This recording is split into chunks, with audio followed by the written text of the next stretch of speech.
दोस्तों, हमारी कहानी चल रही थी जूली। ये कहानी का पार्ट 5 है। पार्ट 4 में हम लोगों ने क्या क्या पढ़ा था उसका छोटा सा समरी हम लोग देख लेते हैं।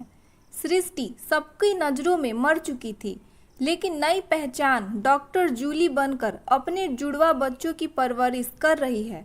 दूसरी ओर अपनी बेवफाई पर पछताता ईशान सच जानने के लिए तड़प रहा है। लालची जीनी उसकी मौत चाहती है, जबकि डॉक्टर संजय जूली और बच्चों का सबसे बड़ा सहारा बनकर उनके करीब आता जा रहा है। अब ईशान को शक हो चुका है कि जूली ही सृष्टि है और इसी सच की तलाश में वह निकल गया है। अब कहानी में आगे कुछ देर सोचते रहने के बाद अचानक ईशान के आंखों में चमक उठी और उसने मुस्कुराते हुए अपने आप से कहा, हाँ ऐसा ही करता हूँ, यही सही रहेगा। ईशान ने तुरंत हॉस्पिटल के ऑनर को कॉल करके बताया कि वह उनसे मिलना चाहता है। हॉस्पिटल के ऑनर रंजीत सिंघानिया ईशान के पिता यशवंत ठक्कर के जानने वालों में से थे, इसीलिए उन्होंने ईशान को तुरंत अपने ऑफिस के कैबिन में बुला लिया। जैसे ही ईशान रंजीत सिंघानिया के कैबिन में पहुंचा, रंजीत ने कहा, आओ ईशान, तुम्हारे डैड कैसे हैं? अच्छे हैं अंकल, मैंने सुना है कि तुम अभी भी अपने डैड के साथ नहीं रह रहे हो। यस अंकल, एक्चुअली मेरे पास कुछ ऐसे काम आ गए हैं जिनकी वजह से मैं अभी डैड के साथ नहीं रह पा रहा हूँ। Okay okay, I understand. कैसे कहो, कैसे आना हुआ? अंकल दरअसल मैं आपका हॉस्पिटल परचेज करना चाहता हूँ। व्हाट? पर मैं इसे बेचना नहीं चाहता। अंकल प्लीज़, मेरे लिए ये बहुत ज़रूरी है। क्या मैं कारण जान सकता हूँ? मुझे आपके हॉस्पिटल से कुछ पुराने रिकॉर्ड्स चाहिए, लेकिन हॉस्पिटल स्टाफ ने मुझे वे देने से मना कर दिया है, इसीलिए। व्हाट नॉनसेंस, बस इतनी सी बात के लिए तुम मेरा हॉस्पिटल खरीदने का प्रपोजल लेकर आ गए हो? सॉरी अंकल, वो काफ़ी टेंशन में हूँ और फिर ठीक से कुछ सोच भी नहीं पा रहा हूँ। ठीक से कुछ सोच नहीं पा रहे हो, इसका क्या मतलब हुआ? अंकल, मुझे एक ऐसी बीमारी है जिसमें कभी कभी मेरे शरीर का सारा पानी अपने आप पसीने के रूप में बाहर निकलने लगता है और कभी कभी तो मेरा दिमाग बिल्कुल पूरी तरह से ही शून्य पड़ जाता है, जिससे मैं कोई भी फैसला नहीं ले सकता। अभी घर जाकर दवा ले लूँगा तो कल तक फिर से फिट हो जाऊँगा। ओह आई सी बेटा, मैं हॉस्पिटल में कॉल कर देता हूँ। तुम्हें जो भी रिकॉर्ड्स चाहिए वे खोज कर तुम्हारे पास पहुँचा दिए जाएंगे। तुम घर जाकर आराम करो। जी अंकल। इसके बाद रंजीत सिंघानिया ने अपने हॉस्पिटल स्टाफ को बुलाकर ईशान से सारी डॉक्यूमेंट्स ली और आदेश दिया कि जितनी जल्दी संभव हो वे सभी रिकॉर्ड्स ईशान के घर पहुँचा दिए जाएं। दिल्ली में श्रीमा और दक्ष आज बहुत खुश थे। उनकी खुशी तो इस बात की थी कि वे एक ट्रिप पर जा रहे हैं, लेकिन इस ट्रिप में संजय अंकल भी उनके साथ रहेंगे। ये बात उनकी खुशी को और भी ज़्यादा बढ़ा रही थी। सामान पैक करके जूली बच्चों के साथ नीचे आ गई और वहाँ संजय पहले से ही अपनी नई चमचमाती कार के साथ खड़ा था। श्रीमा और दक्ष दोनों नए गाड़ी देखकर और भी ज़्यादा खुश हो गए। वाह अंकल, आपने नई कार कब खरीदी? श्रीमा ने संजय के पास आकर पूछा। खरीदी तो एक हफ्ते पहले ही थी, लेकिन इसकी डिलीवरी संयोग से कल शाम को ही मिली। संजय ने प्यार से श्रीमा के सिर पर हाथ फेरते हुए कहा। डॉक्टर संजय, आपने मुझे कल बताया नहीं, जूली ने मुस्कुराते हुए कहा। मैं सबको सरप्राइज देना चाहता था। तो बच्चों, कैसा लगा मेरा सरप्राइज? बहुत शानदार, दक्ष ने मुस्कुराते हुए कहा और संजय के पास आकर खड़ा हो गया। संजय ने दक्ष को प्यार किया और कहा, चलो अब सब गाड़ी में बैठ जाओ, मैं सामान डिक्की में रख देता हूँ। श्रीमा प्यार से संजय से लिपटते हुए बोली, अंकल मैं आपके पास बैठूंगी। संजय ने श्रीमा को स्नेह भरी नज़रों से देखा। श्रीमा के चेहरे के भाव देखकर उसे अचानक अपनी बेटी की याद आ गई और उसके मन में ख्याल आया, अगर आज मेरी जूली जिंदा होती तो इतनी ही बड़ी होती और शायद ऐसे ही मुझसे लिपट कर अपना लाड़ जताती। यह ख्याल आते ही संजय की आंखों में आंसू आ गए। उसने झुककर श्रीमा को गोद में उठा लिया और उसे प्यार करते हुए कहा, बेटा अभी लंबी ड्राइव है, इसीलिए पीछे की सीट पर बैठो। हरिद्वार में तुम्हें अपने बगल में बिठाकर घुमाऊंगा। श्रीमा को इतना प्यार मिलते ही देख दक्ष भी संजय के से लिपट गया और शिकायती लहजे में बोला, अंकल आप केवल श्री को ही प्यार करते हो, मुझे बिल्कुल भी प्यार नहीं करते। ये सुनकर संजय हंस पड़ा। उसने श्रीमा को गोद से उठाकर दक्ष को उठा लिया और बोला, अरे मेरे बच्चों, मैं तुम्हें भी बहुत प्यार करता हूँ बेटा।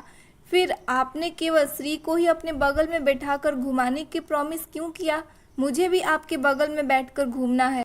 दक्ष ने ये बात इतने प्यार भरे अंदाज में कही कि संजय के चेहरे पर स्नेह भरी मुस्कान खिल गई। उसने दक्ष के गालों को चूमते हुए कहा, ठीक है, एक दिन श्री मेरे बगल में बैठकर घूमेगी, फिर अगले दिन तुम बैठकर घूमना। हाँ, ये सही रहेगा। संजय का भरपूर स्नेह पाकर दक्ष खुश हो गया। तभी जूली ने कहा, चलो बच्चों, अब जल्दी से तुम दोनों गाड़ी में बैठ जाओ, हमें अब ट्रिप शुरू करनी होगी। और 5 मिनट के अंदर वे सभी हरिद्वार के लिए निकल गए। दिल्ली के होटल में जिनी हर संभव कोशिश करके हार चुकी थी, लेकिन ईशान उसका क्रेडिट कार्ड दोबारा एक्टिव नहीं करवा रहा था, इसीलिए वो अंदर ही अंदर गुस्से में उबल रही थी। होटल के कमरे में बैठे बैठे उसने एक फैसला लिया और अपने इरादे को पूरा करने के लिए होटल से टैक्सी लेकर निकल गई। थोड़ी ही देर में उसकी टैक्सी दिल्ली के एक स्लम एरिया में जाकर रुकी। जीनी ने टैक्सी में बैठे बैठे ही किसी को कॉल किया और 2-3 मिनट के अंदर एक गुंडे जैसा दिखने वाला आदमी उसकी टैक्सी के पास आकर खड़ा हो गया। उसे देखते ही जीनी टैक्सी से बाहर निकली और बोली, ध्यान से सुनो बलवीर, कल वो मुंबई से आने वाली फ्लाइट से आ रहा है, काम हो जाना चाहिए, सारी डिटेल्स व्हाट्सएप पे शेयर कर दूंगी। ठीक है मैम, लेकिन पहले एडवांस तो दो, तभी काम करूंगा। जीनी के पास पैसे तो थे नहीं।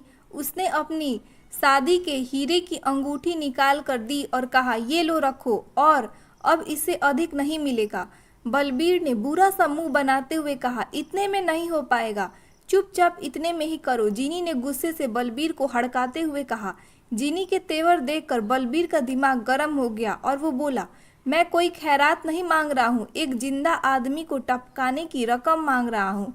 बलबीर की बात सुनकर जीनी ने कुछ देर सोचा और फिर एक झटके से अपने गले में पहनी हुई सोने की मोटी सी चैन निकाल कर देते हुए कहा, लो अब तो खुश हो ना? यस मैडम, लेकिन काम पूरा होने के बाद भी आधी रकम और देनी होगी। बलबीर ने अंगूठी और चैन लेकर अपनी जेब में रखते हुए कहा, ठीक है, इसके बारे में बाद में सोचूंगी। जीनी ने लापरवाही से कहा, तो मैं भी काम पूरा करने के बारे में बाद में ही सोचूंगा। बलबीर ने जीनी से और भी पैसे और गहने ऐंठने के मकसद से कहा। जीनी अब उसके जाल में फंस चुकी थी। उसने कहा, तो इसके लिए क्या करूं? काम पूरा होने के बाद मुझे कैश चाहिए, नहीं तो क्या? जरा अपने सामने की झोपड़ी की तरफ ध्यान से देखो मैडम जी। और बलबीर के ऐसा कहने से ही झोपड़ी के पास छिपा एक आदमी सामने आ गया। उसने मोबाइल को वीडियो शूट करने की अंदाज में पकड़ा हुआ था।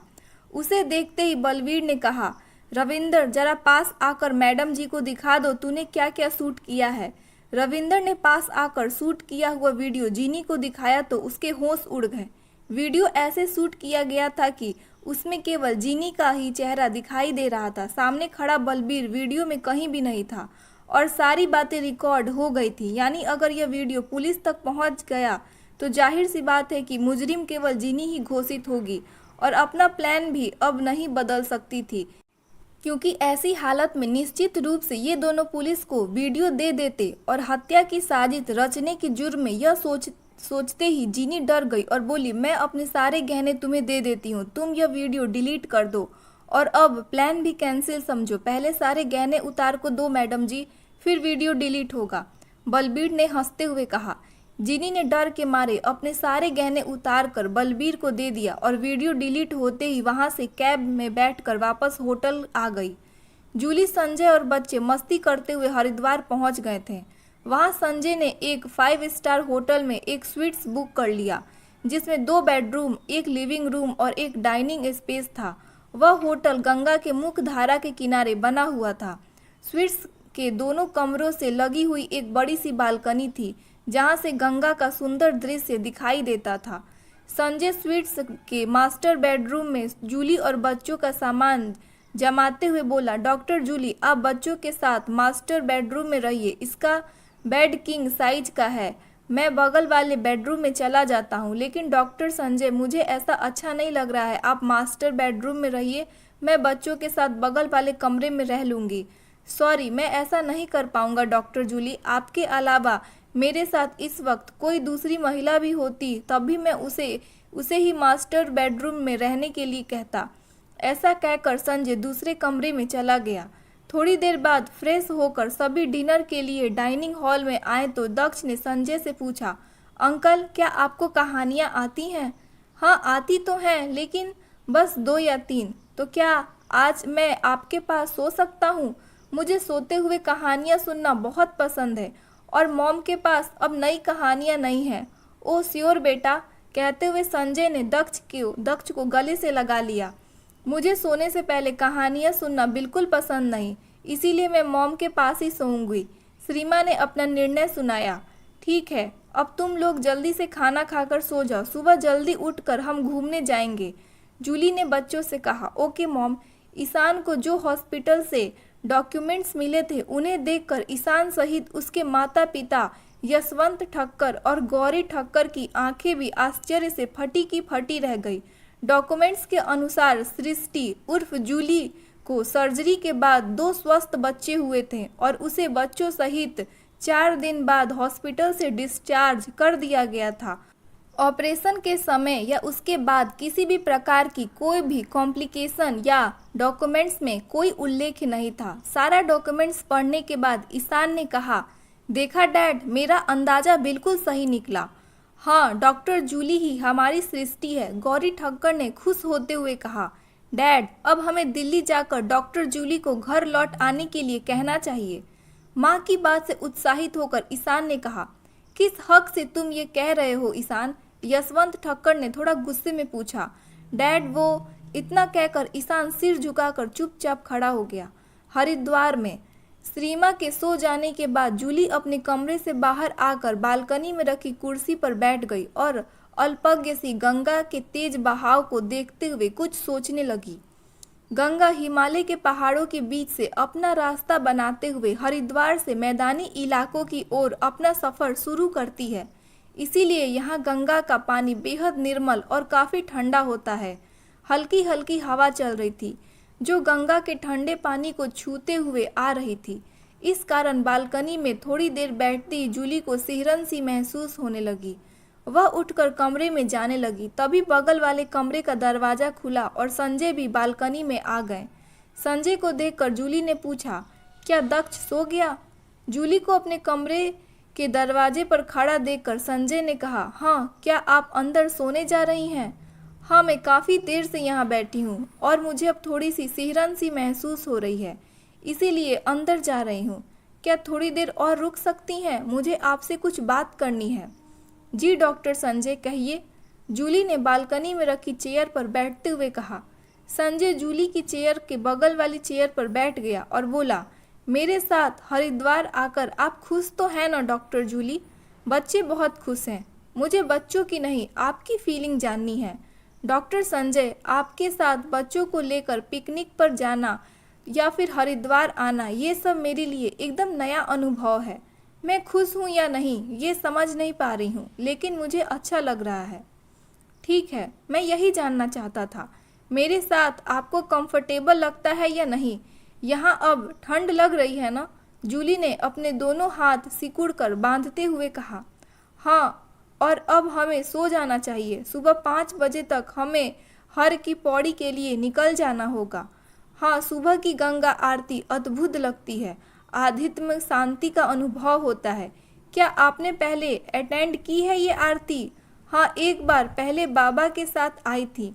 संजय ने देखा कि ऐसी बातें करते हुए जूली के चेहरे पर खुशी की एक अद्भुत चमक थी। उसने मुस्कुराकर कहा, हम कल फिर से उसी शांति में डूबेंगे, लेकिन अब हमें सो जाना चाहिए। Good night. Good night doctor Sanjay. Sanjay good night बोलकर कमरे में चला गया, लेकिन जूली वहीं खड़ी रही और गंगा के लहरों को काफ़ी देर तक देखती रही। जब बढ़ती गंगा से उसे छींक आने लगी तब वह अपने कमरे की ओर चली गई।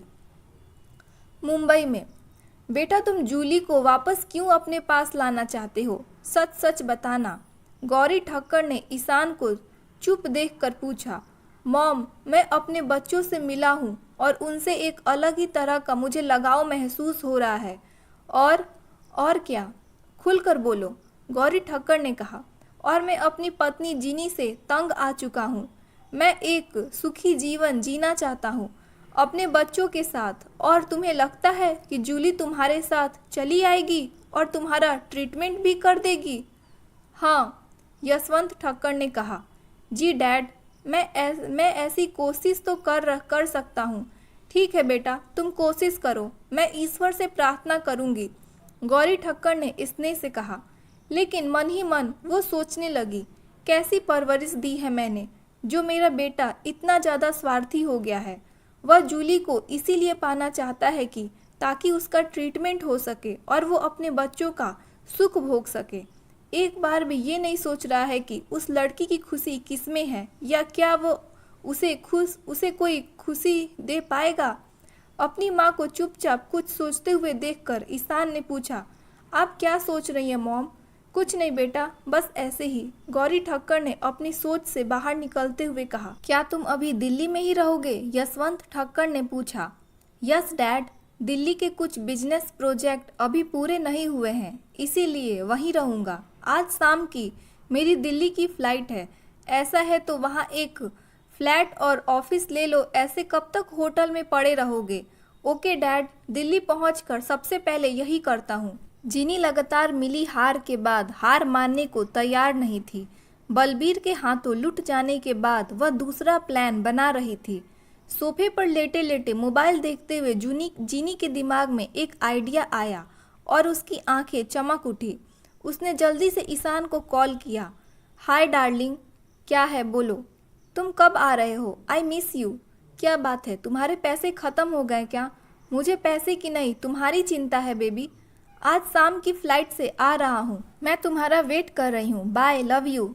ईशान ने जिनी को कोई जवाब दिए बिना ही कॉल कट कर दिया। जैसे ही ईशान एयरपोर्ट से होटल पहुंचा, जिनी दौड़कर उसे लिपट गई और बोली, ओह जानू, तुमसे दूर रहकर मैं कितनी परेशान हो गई थी, लेकिन तुम तो मुझसे छुटकारा पाना चाहते हो। नहीं नहीं, अब ऐसा नहीं है। तुमसे अलग रहकर मुझे एहसास हो गया कि मैं तुमसे कितना प्यार करती हूँ। I love you so much darling.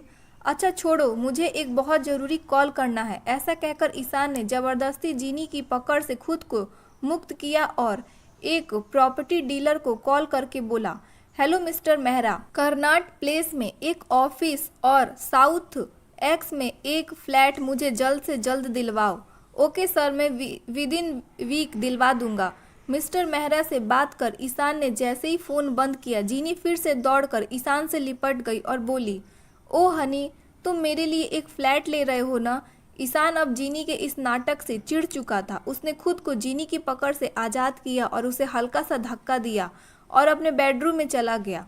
Haridwar में सुबह सुबह जूली संजय और बच्चों के साथ हर की पौड़ी पहुंच चुकी थी। वहां अभी आरती शुरू होने में कुछ मिनटों की देर थी। जूली, संजय और बच्चे सभी गंगा के किनारे बैठ गए और आरती शुरू होने का इंतजार करने लगे। संजय ने जूली से पूछा, डॉक्टर जूली, यहाँ गंगा आरती की शुरुआत किसने की थी? महामना पंडित मदन मोहन मालवीय जी ने। इन्होंने ही बनारस हिंदू विश्वविद्यालय को भी स्थापित किया था। अच्छा, आरती शुरू होने वाली ही थी, इसीलिए संजय ने आगे बात नहीं बढ़ाई। अचानक शंखों, घड़ियालों और घंटियों की आवाज़ से वातावरण गूंज उठा और एक साथ सैकड़ों दीपक दमक उठे। आसमान में सूर्योदय की लालिमा के साथ ही गंगा आरती की आरती शुरू हो चुकी थी। हर की पौड़ी पर गंगा की धारा को शांत कर दिया था, मानो लगातार बहते रहने की थकान उतारने के लिए गंगा लेटी हुई हो। पूरा वातावरण एक अद्भुत स्वर से भरा हुआ था। पक्षियों की कलरव में समाई आरती के शंखों, घंटों और घड़ियालों की ध्वनि मंत्रों के साथ मिलकर एक अलौकिक शांति का अनुभव करा रही थी। ऐसा लगता था मानो जीवन की सभी चिंताएं इस ध्वनियों में घुलकर गंगा में विसर्जित हो गई हो। आरती की आध्यात्मिक में खोए संजय की निगाह अचानक जूली के चेहरे पर पड़ी। उसके चेहरे पर एक प्यारी सी मुस्कान खिली हुई थी और सूर्योदय की लालिमा से उसका चेहरा अद्भुत सौंदर्य से दमक रहा था। संजय जूली के चेहरे के सौंदर्य में जैसे खो सा गया था। उसकी तरंदा तब टूटी जब अचानक जूली की आवाज़ उसके कानों में पड़ी, डॉक्टर संजय, चलिए, आरती समाप्त हो गई। हाँ चलिए, अचमचा कर कहते हुए संजय उठ खड़ा हुआ। तभी उसने चारों ओर नजर दौड़ाई और घबरा कर बोला, अरे दक्ष किधर चला गया? दक्ष गंगा में दीप प्रवाहित करने गया है, उधर देखिए, जूली ने मुस्कुराते हुए कहा। संजय ने जूली की बताई हुई दिशा में देखा तो गेहुआ वस्त्र पहने हुए एक युवा स्त्री दक्ष को अपने हाथ का सहारा देकर दीप प्रवाहित करवा रही थी। लेकिन साथ में वो कौन है? चिंता मत कीजिए डॉक्टर संजय, वो अनुराधा है, हमारे गांव में रहने वाली है और मुझे जानती है, जूली ने कहा। तभी अनुराधा दक्ष का हाथ पकड़े हुए जूली के पास आकर बोली, दीदी तुम्हारा बेटा बहुत ही प्यारा और होनहार है, तुम्हारे मन में इसके लिए खास स्नेह है, इसीलिए कह रही हो, जूली ने मुस्कुराते हुए अनुराधा से कहा और फिर संजय की तरफ इशारा करते हुए बोली, इनसे मिलिए, ये डॉक्टर संजय हैं, मेरे कलीग। और डॉक्टर संजय, ये अनुराधा है, हरिद्वार की सन्यासी, सारे कर्म कांड कराती हैं लेकिन मन में वैराग्य रखती हैं। इतनी कम उम्र में ऐसा वैराग्य क्यों? संजय ने अनुराधा के नमस्कार का उत्तर देते हुए पूछा। इस सवाल को अभी रहने दीजिए डॉक्टर संजय, आप पहले अपनी पत्नी और बेटी का पिंडदान कर लीजिए, अनुराधा करवा देगी, मैंने कल ही इससे फ़ोन पर बात कर ली थी, जूली ने कहा। हाँ, कैसे और क्या करना होगा और इसके लिए कौन कौन से सामान की आवश्यकता होगी, उसकी सूची मुझे दे दीजिए अनुराधा जी, मैं अभी सारा सामान खरीद कर ले आता हूँ, संजय ने बेचैनी भरे स्वर में कहा। आपको किसी भी तरह का कोई भी इंतजाम करने की ज़रूरत नहीं है, दीदी ने फ़ोन के बाद ही मैंने सारी सामग्री मंगवा ली थी और पूरी तैयारी कर ली है, कृपया आप चलकर अपना कार्य पूर्ण कर लें। क्या मैं अकेले चलूँ आपके साथ? संजय ने पूछा। जी यजमान, बस आपके पास जो पुलिया पार करके दूसरी तरफ चलेंगे वहीं पिंडदान के लिए जो स्थल बना हुआ है वहीं हम पूरा कर्मकांड संपन्न करेंगे, अनुराधा ने कहा। डॉक्टर संजय, आप अपना काम करके आइए, तब तक मैं बच्चों के साथ यहीं पर बैठती हूँ, जूली ने संजय से कहा। ठीक है डॉक्टर जूली, इतना कहकर संजय अनुराधा के साथ पिंडदान करने के लिए चला गया। जूली बच्चों के साथ गंगा के किनारे बैठ गई। तभी श्रीमा ने कहा, मम्मा मुझे थोड़ी थोड़ी भूख लग रही है। मुझे भी भूख लग रही है मम्मा, दक्ष ने श्रीमा की बात का समर्थन करते हुए कहा। अच्छा चलो, मैं तुम लोगों को कुछ खिलाती हूँ। ये कहते हुए जूली दोनों बच्चों के साथ गंगा पर बनी पुलिया पार करके रेस्टोरेंट की तरफ बढ़ गई। दिल्ली पहुंचकर ईशान अब जल्दी जल्दी जूली और बच्चों से मिलना चाहता था, इसीलिए वह सुबह होते ही स्कूल चला गया और प्रिंसिपल से दक्ष और श्रीमा के बारे में पूछा। दक्ष और श्रीमा अभी कहाँ हैं? उन्हें मेरे कैबिन में भेज दो। सर, उन दोनों की मॉम शायद उन्हें किसी ट्रिप पर लेकर गई हैं, 4 दिनों के लिए, उन्होंने मुझे कल कॉल करके बताया था। ट्रिप पर? कहाँ? सर, मुझे ये तो नहीं मालूम। यह सुनते ही ईशान बौखला गया और उसने तुरंत नागरिक मंत्रालय में अपने कॉन्टैक्ट को कॉल करके कहा, मैंने तुम्हें इतने पैसे डॉक्टर जूली को कहीं भी जाने से रोकने के लिए दिए थे, फिर वो यहाँ से कैसे चली गई? सर, मैंने सख्त आदेश सभी एयरलाइंस को दे दिए थे कि किसी भी हालत में डॉक्टर जूली को फ्लाइट में बैठने नहीं दिया जाए। मैं अभी सबसे कॉल करके कंफर्म करता हूँ कि कहीं गलती से किसी फ्लाइट ने डॉक्टर जूली की बोर्डिंग क्लियर तो नहीं कर दी। हाँ, मुझे जल्दी से जल्दी बताओ। 2 दिन पहले तक देख के सभी पैसेंजर की लिस्ट चेक करवाओ। Yes sir. लेकिन ईशान को इससे भी संतुष्ट नहीं हुआ तो उसने जूली के हॉस्पिटल जाकर पता लगाने का फैसला किया। अगले 1 घंटे के अंदर वह जूली के हॉस्पिटल के डायरेक्टर के कैबिन में बैठा उससे जवाब तलब कर रहा था। मुझे सच सच बताइए कि डॉक्टर जूली कहाँ गई हैं? आपने उसे छुट्टी क्यों दी? क्या इतने पैसे हॉस्पिटल को मैंने इसीलिए दिए थे कि आप लोग मनमानी करें? थोड़ा रुकिए सर, मैं एक एक करके आपके सारे सवालों का जवाब देता हूँ। डॉक्टर जूली कहाँ गई हैं ये मुझे नहीं मालूम। डायरेक्टर के इतना कहते ही ईशान बुरी तरह से भड़क गया और बोला, नहीं मालूम तो पता लगवाइए। हॉस्पिटल में कोई तो होगा जिसे मालूम होगा। यस सर, मैं अभी अपने असिस्टेंट को बोलता हूँ कि पता लगाने के लिए। और जहाँ तक सवाल डॉक्टर जूली की लीव अप्रूव करने की है तो हम उसे किसी भी हालत में नहीं रोक सकते। डॉक्टर जूली कहाँ गई है ये बात जल्दी से जल्दी पता करवाइए। यस सर, हरिद्वार में। बच्चों को नाश्ता कराकर जूली काफ़ी देर तक बैठी रही, लेकिन ना तो संजय का कोई फ़ोन आया और ना ही वो खुद लौटा। जूली ने संजय को कॉल लगाया लेकिन उसका फ़ोन स्विच ऑफ बता रहा था। तभी जूली ने अनुराधा को कॉल करके पूछा, अनुराधा क्या डॉक्टर संजय का कर्मकांड पूरा हो गया? जी दीदी, वो तो लगभग आधा घंटा पहले ही पूरा हो गया। क्या कोई खास बात? क्या कर्मकांड पूरा होने के बाद डॉक्टर संजय ने कुछ कहा? नहीं दीदी, बस कर्मकांड के बाद मेरी दक्षिणा दी और चुपचाप उठकर चले गए। अच्छा ठीक है, मैं तुमसे कल तुम्हारे आश्रम में आकर मिलती हूँ। जी दीदी, मैं आपकी प्रतीक्षा करूँगी।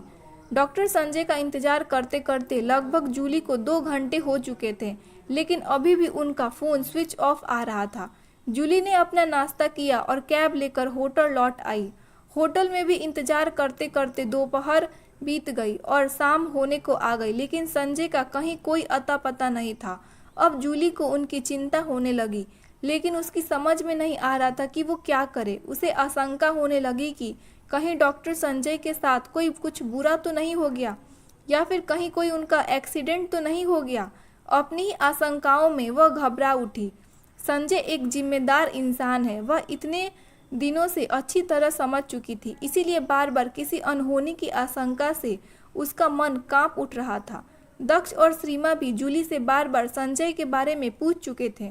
उन्हें जूली ने झूठ बोलकर बहला दिया था, लेकिन वो खुद अपने मन में डरी हुई थी, किसी भी तरह खुद को समझा नहीं पा रही थी।